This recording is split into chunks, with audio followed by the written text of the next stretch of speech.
Good morning, everyone. Good morning. I am the Reverend William Levwood, affectionately known as Rev Lev, and my pronouns are he and him.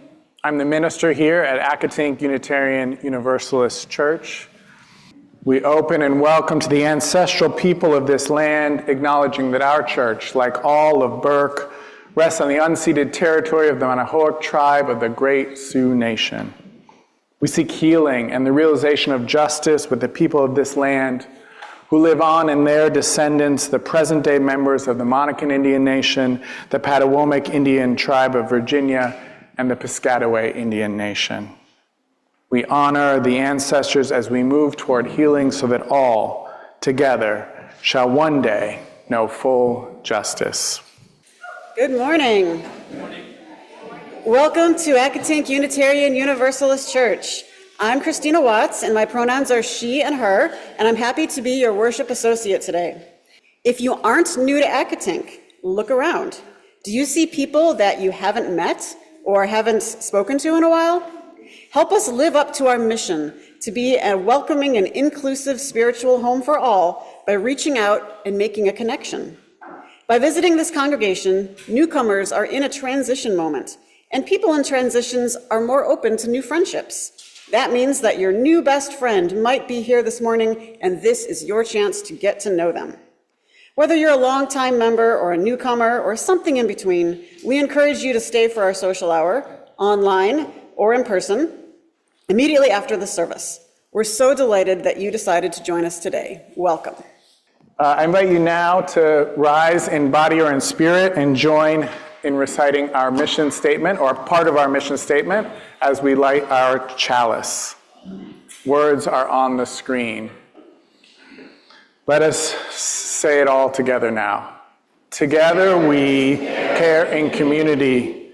Together we grow in spirit. Together we act for justice. So, our theme this month is democracy. Last week was the fun, inspiring vision of a multiracial, multicultural, pluralistic, LGBTQ-affirming democracy using the WNBA as a model and as an example for mobilizing voters and participating in our democracy. Today is the brimstone and fire sermon about what we need to be worried about Christian nationalism and the threat from Christian nationalism and the slow, you'll see we have songs about, multiple songs in the service about sticking through the long haul of the work, because that's what Christian nationalists have done over the last 50 years, and that's what we need to do as well. You'll see that in our Time for All Ages story as well in just a moment. And then next Sunday, we're going to talk about the story that we tell. Life is complicated, often morally ambiguous. We don't, it's not like a math problem where it's like you got it right or you got it wrong, right? So often it's more complex and more ambiguous than that. And yet, we need a simple, clear, powerful story to mobilize ourselves and those who share our values. So we'll talk about fandom and what it has to teach us about that next Sunday. Our Time for All Ages this morning will be familiar to you. It's a retelling of one of Aesop's fables, The Hare and the Tortoise. "Look at me," said the hare to the other animals. "Just look how fast I can run." Anybody watch how fast the Olympic sprinters could run? The hare ran across the field as fast as he could. All the animals agreed that yes, the hare was very fast. The hare ran back. "See," he shouted, "I'm not even out of breath." "Yeah, that was fast," said the fox. "So who wants a race?" said the hare. "Anybody think they can beat me?" None of the animals spoke. "See," said the hare, "you're all too scared to try." "I'll have a go," said the tortoise. The hare laughed. "You? The slowest creature in the whole world? I'm not wasting my time racing a tortoise. What's the matter? Said the tortoise. Scared I might beat you? Some of the animals laughed at that, so the hare said, all right then, tortoise, let's have a race. Right now. Then we'll see who's laughing. Not today, said the tortoise. We'll race next week. Gotta do a bit of training first. Next morning, the animals watched the tortoise do her training. First, she did some gentle stretching exercises to warm herself up, and then she started to run. Has she started running yet? Said the fox. Hard to tell with tortoises, said the badger. She's definitely moving. Is she? Said the fox. Tortoise, are you sure about this? Said the crow. I mean, the hare is very fast. And you, well, don't worry, said the tortoise. This is just day one. I'll speed up. You'll see. On the day of the race, crowds of animals came to watch. The tortoise slowly made her way to the starting line, and then, suddenly, the hare arrived at top speed wearing a brand new tracksuit and 4 expensive-looking trainers. The race starts here, said the fox, pointing to a line on the ground, and ends at that tree on the other side of the field. First one to touch the tree is the winner. Right. Let's get on with it, said the hare. Ready, tortoise? Ready to see some real speed? I'm ready, said the tortoise. Ready, steady, go, said the fox, and the race began. The hare roared off and stopped and looked back. The tortoise was still crossing the starting line. The hare ran back to the tortoise. Didn't you hear him say, go? You can start now, you know. I have started, said the tortoise. Look, said the hare, you're going so slowly, I'm going to have a rest. Might even have a little sleep. I'll finish the race when I wake up, and I'll still beat you by miles. So hare laid down in the sun and soon fell asleep. But the tortoise kept going. Slowly, steadily, she moved across the field, and by evening time, she was getting close to the finishing tree. Still, the hare slept on, and now the animals started to get excited. You know what I think tortoise might win, said Rabbit. I can't believe it, said the badger. Tortoise might actually do it. The animals were so excited, and as the tortoise got close to the finishing tree, they started to cheer. Come on, tortoise, they shouted. Nearly there. Keep going, old friend, keep going. But the noise of the cheering crowd woke up the hare, who looked across the field, saw the tortoise about to reach the tree, and in a flash was running. The tortoise heard the hare thundering up behind her, but she kept going, and suddenly she was there. Just in time, the tortoise touched the tree with her nose. She'd done it. The tortoise had beaten the hare fair and square. There you go, said the badger. Slow and steady is sometimes better than fast and flashy. Not fair, said the hare. Ever hear somebody say not fair when they've lost a race? I was asleep. We have to run the race again. It's not fair. But no one was listening to the hare. Our reading today is on defining Christian nationalism. This definition comes from the documentary Bad Faith, Christian Nationalism's Unholy War on Democracy. Christian nationalism is a political movement that believes America was founded as a Christian nation, privileging Christianity over all other faiths. Masquerading as religion, this ideology exploits scripture and sacred symbols to achieve extremist objectives. With a long-range plan to seize power and impose their political vision by any means necessary, this is an ideology that knows that the only way to create a theocratic Christian nation is to overthrow our democracy, and that's what they have set out to do. So let's start out with the obvious. America has never been a Christian nation. I'm going to give you 3 proofs from Randall Balmer, who wrote the book Bad Faith, upon which some of the documentary is based. So I often hear claims that the call for the United States to be a more Christian nation is a call to be true to the vision of the founding fathers,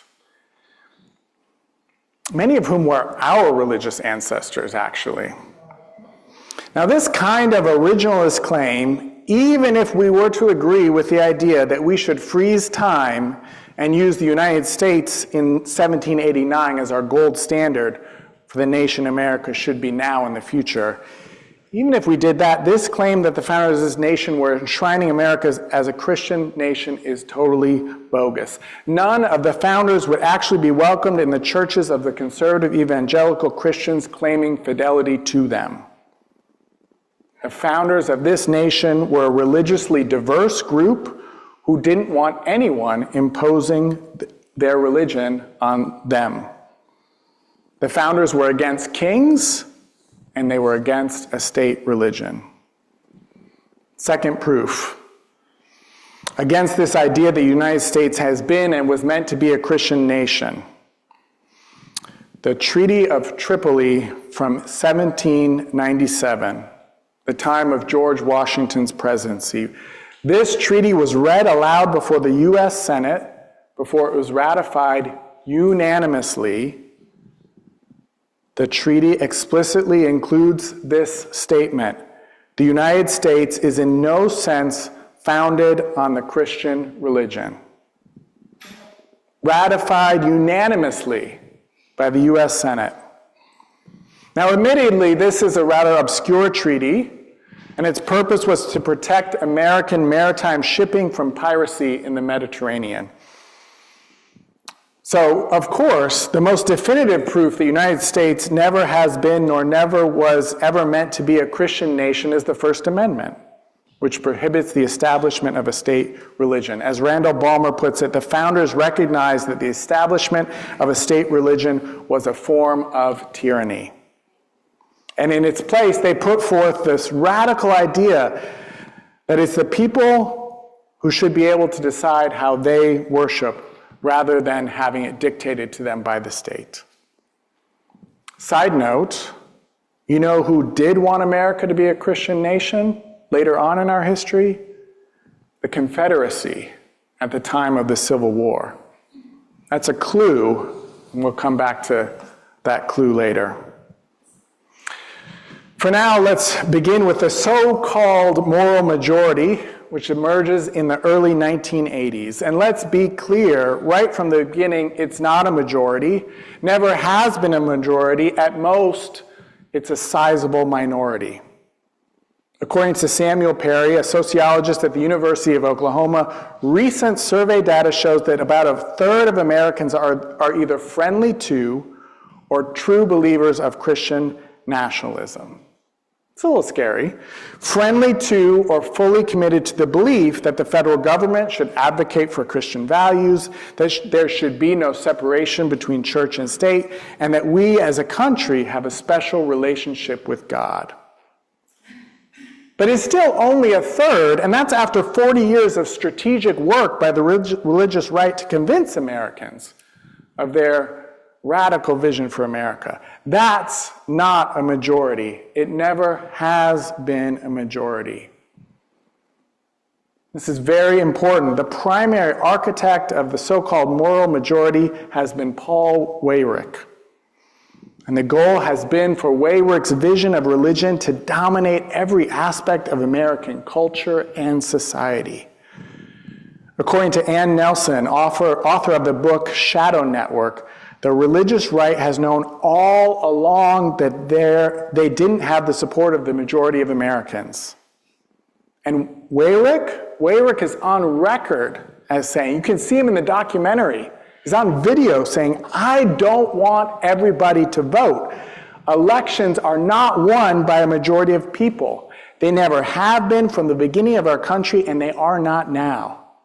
As a matter of fact, our leverage in the elections quite candidly goes up as the voting populace goes down. So where does this conviction that a minority should impose their will on a majority come from? According to Nelson, it's rooted in a form of Calvinism where the belief is that God favors certain people, and that favor is reflected in their level of prosperity. So, if you are a very rich person, that's because God has predestined you for salvation. And on the other hand, if you are a poor black single mother in Milwaukee, that's because God has predestined you to be that. God did not favor you with wealth and riches. So more broadly speaking, if there's an increase in income disparity, that's evidence that it's God's will. Now, I want to point out a little poetic justice if we follow this. Now, I don't believe this theology, okay? It's still a crock. But let's just follow it for a second, okay? Because according to the Survey Center on American Life, the percentage of Americans identifying as white evangelical Protestants has dropped precipitously in the 21st century, from 33% in 1999 to 21% in 2021. And that's down from 80% a century ago. According to surveys by the nonpartisan Public Religion Research Institute, the percentage is even smaller, with only 14% of Americans identifying as white evangelicals. So, I'm just saying, following the logic, if God rewards the faithful with worldly success, then it seems like God Almighty wants there to be less white evangelicals in America.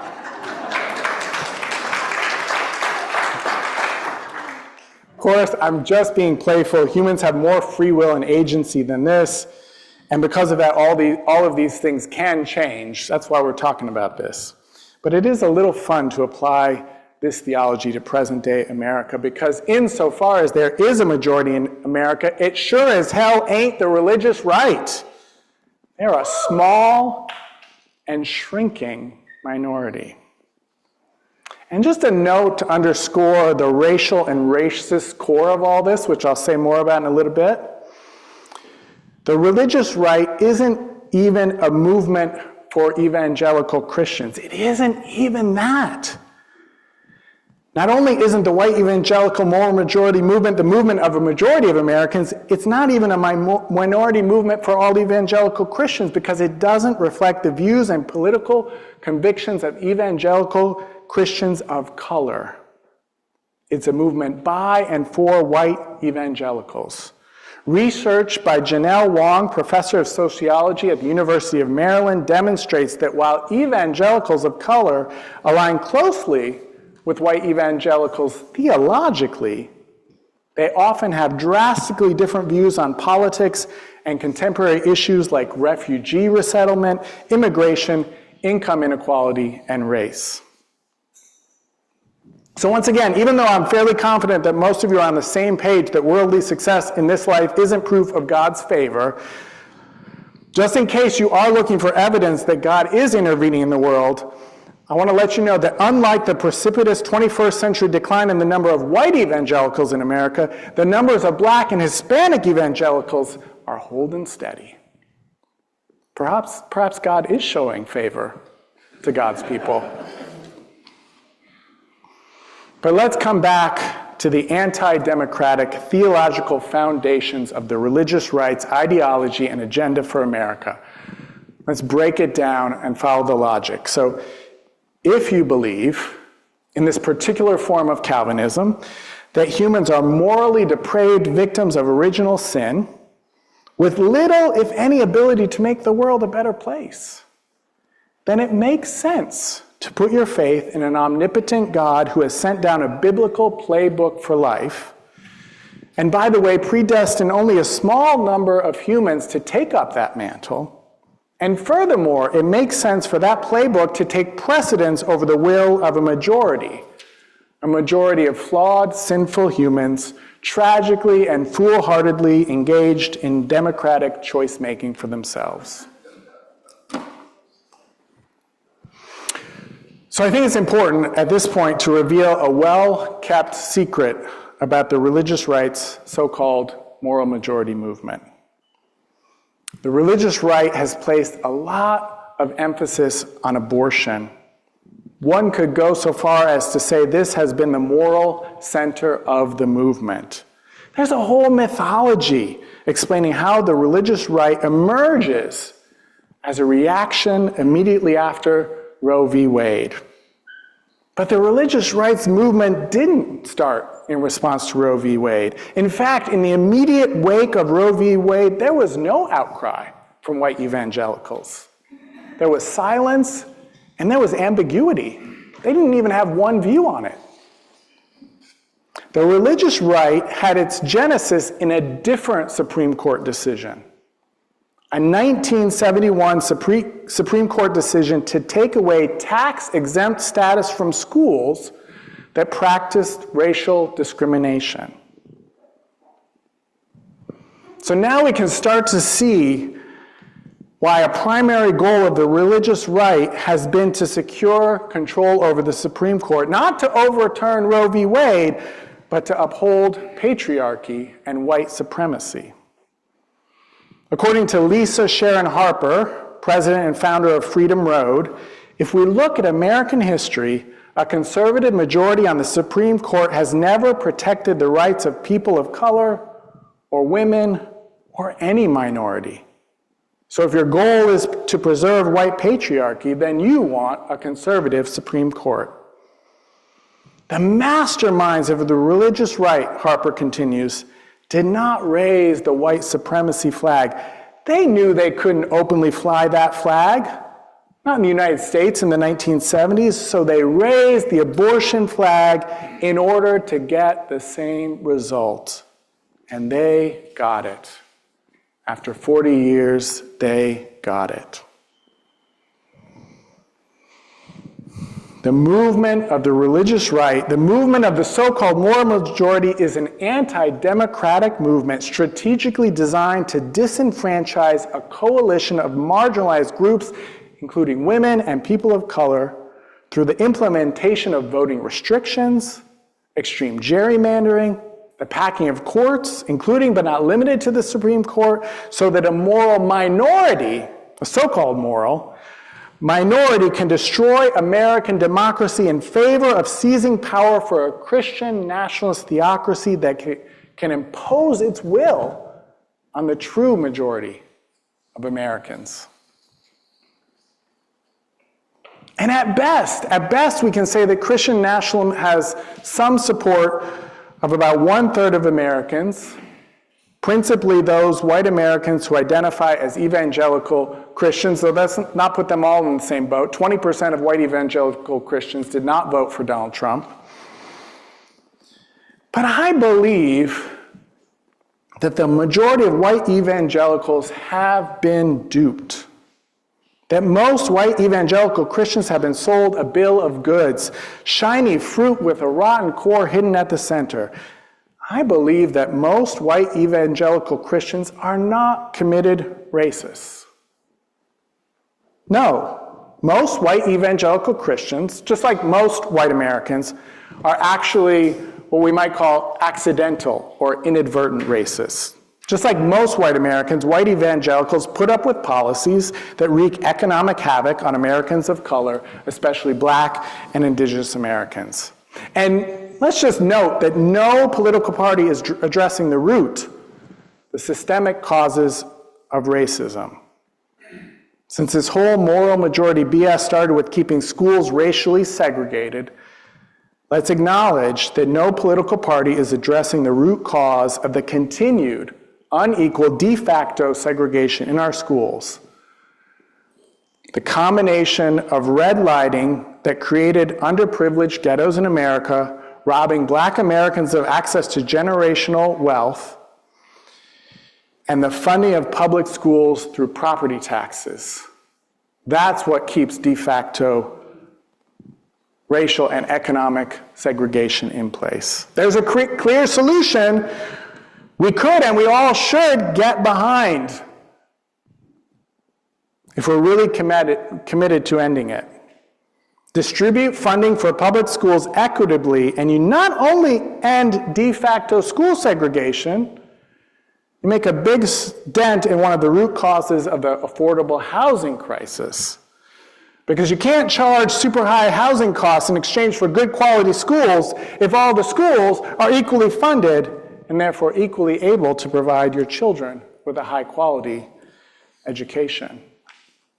Who is that benefiting, keeping it the way it is? Real estate moguls? Not that any real estate mogul in particular is coming to mind right now. This whole religious right thing has been orchestrated by a very small number of white evangelical leaders who are strongly opposed to that Supreme Court decision that took away their ability to maintain segregation in education at their schools. But they couldn't sell that to most Americans. Not only couldn't they sell liberal Americans on that, they couldn't sell most white evangelicals on that. So instead, they whipped up a false fury over abortion.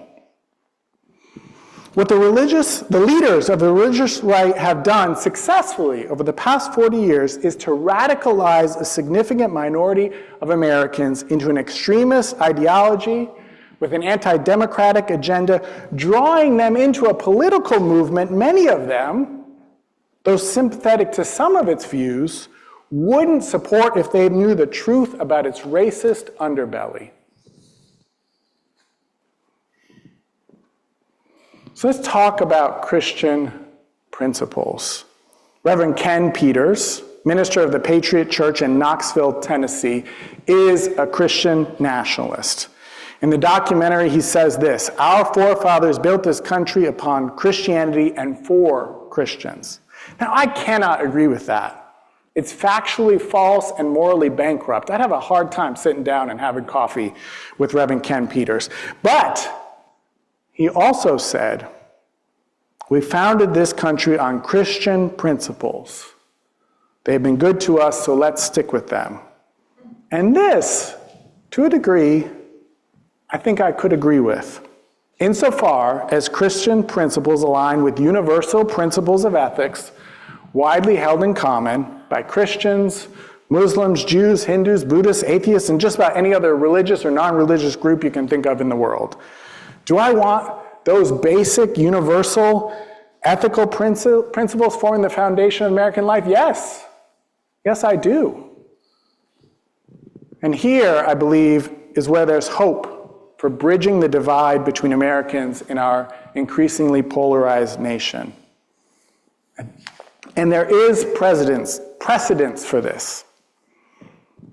So while it needs to be said that Christian nationalism is not new in American history, while we need to remember, for example, that the Ku Klux Klan identified itself as Christian and numbered 8 million at its peak in 1924, the vast majority being white evangelicals. At a time when there was a large influx of immigrants to the U.S., Jewish immigrants, Eastern European immigrants, and Southern European immigrants, groups not yet invited into the tent of whiteness, the KKK was virulently anti-immigrant because they believed America was destined by God to be a white Protestant nation. Does that sound familiar? Historically, Christian nationalism reemerges in America during times of change, especially when that change seems to threaten the power of white, conservative Christian men. But it's also true It's also true that white evangelicals haven't always been radically conservative socially or politically. That in the beginning of the 19th century, during the Second Great Awakening, a time of great resurgence for evangelicals in America, which lasted from about 1795 to about 1835, evangelical Christians were at the forefront of a number of progressive social reform movements. Does anybody else know about this? I sure as hell didn't. As Bradley Onishi, co-host of the podcast Straight White American Jesus, explains, the Second Great Awakening combined personal conversion, the experience of being born again, with social reform and action. The evangelical experience of personal religiosity went hand in hand with a mandate to make the world a more humane and livable place for all. 19th century evangelicals promoted social reforms that included common schools, that's what public education was called at the time, peace crusades, the abolition of slavery, temperance, prison reform, and women's rights. Let's talk a little bit more about evangelicals in the 19th century and women's rights. Historian Nancy Hardesty has written about how the 19th century women's rights movement was deeply rooted in evangelical revivalism. Can you believe that? Remarkable. So different from what American evangelical Christianity has become today. In the early 19th century, the theology and practice of evangelical revivalism motivated and equipped women and men to adopt a feminist ideology. Did you hear that? The evangelical revivalism equipped men and women to adopt a feminist ideology, to reject stereotyped sex roles, and to work for positive changes in marriage, church, society, and in politics. As Randall Balmer, himself a white evangelical, so he's critiquing the movement from within, writes, single-issue voting on abortion has made white evangelicals complicit on a whole range of policies that would be anathema to 19th century evangelical reformers, not to mention the Bible itself.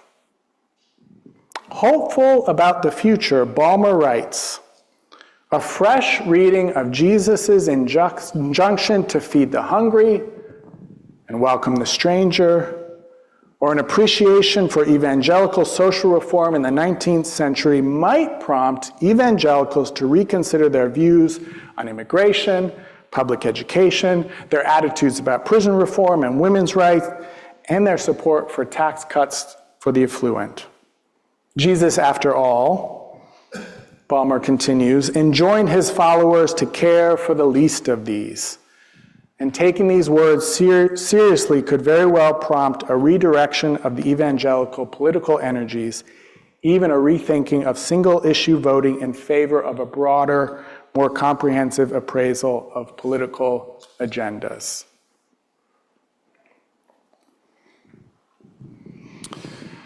I'm not exactly telling you to go out and spread the good news of evangelical Christianity to white evangelicals, but I kind of am. America, in conclusion, isn't now, nor has it ever been, a Christian nation. From the beginning of this nation, America has been a religiously diverse nation founded on the radical idea enshrined in the First Amendment that people, rather than the state, get to choose their own religious identity. America is and always has been a secular and multi-religious nation. Or as Steve Schmidt, author of the book The Warning, puts it, we're a secular nation that is built by, sustained by, and filled by people of many faiths who have deep faith in God. There are core American values. There actually is a moral majority in America. And that moral majority is committed to the same values we are committed to as Unitarian Universalists. To the declaration that every person is inherently worthy and has a right to flourish with dignity, to an inclusive democratic process that dismantles racism and all forms of systemic oppression, that builds beloved community where all thrive, committed to justice, to generosity, and to compassion. So may that America be the America that we work to bring into being. Amen, amen, amen, and blessed be. My name is Chris Stunkard, and I've been a member of Voice for around 8 years. And during the month of August, we'll be asking for offerings for Voice through our AUUC outreach collection. Donations to Voice may be made online through the church website. You just click on Monthly Outreach Offerings. Or you may want to mail a check as payable to AUUC and add the note Voice on the memo line. At this time, we're very excited about this. We always like to see him. We would like to introduce Reverend Kenneth Nixon, who serves as a senior organizer with Voice, working primarily in the Fairfax County. He also serves as a social justice and outreach pastor at the First Baptist Church of Manassas. Let us welcome Reverend Kenneth Nixon.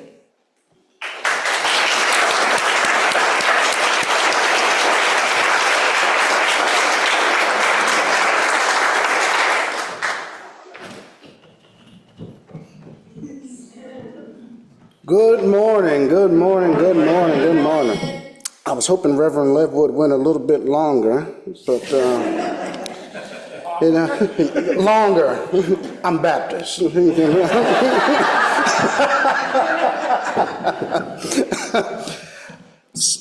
I always enjoy coming to be here with you all and feeling the spirit of how you're centered around justice, around your community, around your work. I had fun last week with the congregation, and your message was perfect today because I said I've been searching for the right phrase for years to sum up a basic principle of faith when it comes to passing judgment to others. And it's mind your own damn business. And I think we've heard that a little bit of.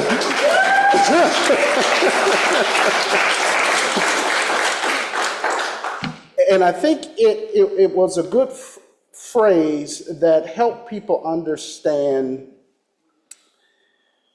that faith is something very personal. And contrary to popular opinion, true theologians understand that conservative is rooted in to conserve. So to be a conservationist is a conservative principle. To love thy neighbor is a conservative principle. To feed the hungry, to clothe the poor. What we've heard over these centuries is a perversion of what actually the word conservative means. Can I ask you something that I read? So I read that the separation of church and state is actually a Baptist principle that predates the United States. Now, you know, most white evangelicals, the largest number are Baptist. And yet, to your point... Yeah. So if you ever been to a Baptist church meeting, the pastor does not run rugshot over the congregation because it's set up on the congregation in a democratic process. Right? Yes, having the autonomy to make a decision as a collective. Sound familiar? Yeah. So this perversion from the religious right has been shifting what these actual terms and definitions mean. But that's why I love the work that I do within Voice around a collective to bring people across different divides and lines to create the requisite power to actually get stuff done that changes people's lives on the local and state level. And one of the things that I'm most proudest of is the ability to hold people accountable to a collective, no matter which political party is in power. Now, We're in a season in which we're heavily focused on behavioral health. Youth, as well as adults and family. September 29th, we're going to be holding a major assembly or action at Fairfax High School on a Sunday afternoon with over 1,000 people in partnership with Inova Health, as well as others. And mind you, this will actually probably be the largest political gathering in the state during the presidential cycle. Voice has a tendency to find a way to bring attention to our issues, so we try to hold very big assemblies so those in power are responsive to the collective and move our agenda forward. One of the things in the ecosystem of behavioral health that we're trying to do, when you're talking about housing, when you're talking about economic security, when you're talking about education, undergirding all of that is the behavioral health, the mental wellness of folks, the anxieties, the traumas, the things that people are impacting because society, whether inherited or generational or socially, are creating known and unconscious traumas that are impacting our young people and adults. You see it all around you when it comes to technology, with social media, with devices, with suicide ideation, and various things that are going on. And what we're saying principally is that we as a collective need to stand up and ensure that our youth and their families have the tools and the resources they need to be successful and prosperous. And yes, that includes all of our brothers and sisters who are gender fluid, who don't identify one way or another, who are on the margins of society, who don't have anyone to fight for them, but the action is calling for you. The biggest piece, 80% of an action, is turnout. Who shows up? So when do we need to show up? Again? September 29th. September 29th, Sunday afternoon. September 29th. Come to church, go get lunch, go to the action. You said lunch. I think we'll get a pretty good crowd. Well, I don't know if we'll get a pretty good crowd Sunday. It's football season. But We're not providing lunch. You go to lunch with your friends, then come to the action. Football season. We always try to do things in football season to kind of say we got people into a room on a football during football season in the afternoon. But I appreciate the generosity and the efforts that this congregation has put in over the years. It's a founding member organization of Voice. And one of the things I want to drive home that I'm doing at my congregation as I go around Northern Virginia, the young person that's sitting in their room to their own thoughts and don't have anyone to talk to, the single mother who is just trying to figure out how to have enough money to put food on the table and doesn't have the necessary support network to navigate day to day or to support her children properly. The educators who are trying to raise the next generation of smart minds, but for some of them, they're the only parental figure that some of those students see. They don't have the ability to pull the levers of power. They don't have the opportunity to throw a lot of money at legislators to bend the wheel of a legislative agenda. They don't have the capacity to think beyond the next day or the day that's right in front of them to be able to do the things that they need to do. So by showing up simply on September 29th, you're making an important step, taking an important action. Because when power sees who shows up, it's responsive to that group. And that's one of the biggest democratic things we continue to do, is show up and require those who we elect to be responsive to us. So I thank you as always. For those of you who are very active around housing, we are in the process of adding faith in housing to our agenda that we're going to be kicking off next year, which is very simple in its construct, is that faith institutions who have land and so choose to build affordable housing on their land can do so by right. But that will require us to go to Richmond, because we're a Dillon Rule state, to get the charter changed. So institution of faith like mine that has close to 38 acres, hey, I don't control it. I'm just one piece of the car, but we have 38 acres. If you survey, and I'm wrapping up here, if you survey voice institutions, I think collectively we have somewhere around 150 acres of land, collectively.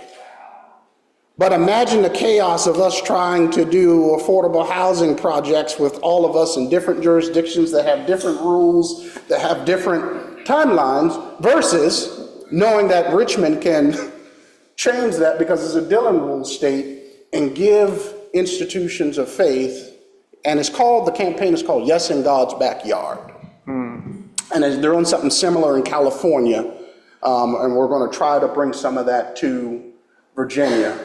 I think if that passes, the tricky piece is now navigating trustees and internal politics, but we've been dealing with that for generations, so we can navigate internal congregational politics.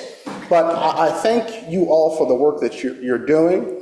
My congregation this morning had a lot of joy in them. There was a lot of smiles. I think that has a lot to do with some of the shift in politics that appears to be happening, and public meltdowns and all the things that are going on. I said I find it interesting that for white evangelicals that they haven't called Jesus a childless cat man, because he didn't have... Last I checked, he wasn't a parent either. But I'm glad to see the joy starting to return to people. And I thank you for always your warm embrace and welcome. And I look forward to you all showing up to support youth and family on September 29th. Thank you. Amen. All right, so please rise now in body or spirit and join in our closing words. As we extinguish our chalice, I invite you to join me now in the community blessing with these words of David Bumbaugh. This church is dedicated to the proposition that behind all our differences and beneath all our diversity, there is a unity that makes us one and binds us forever together in spite of time, death, and the space between the stars. We pause now in silent witness to that unity. Now that we've gathered together in this welcoming and inclusive spiritual home, let us go out to the world nourished, rejuvenated, and inspired to share our values.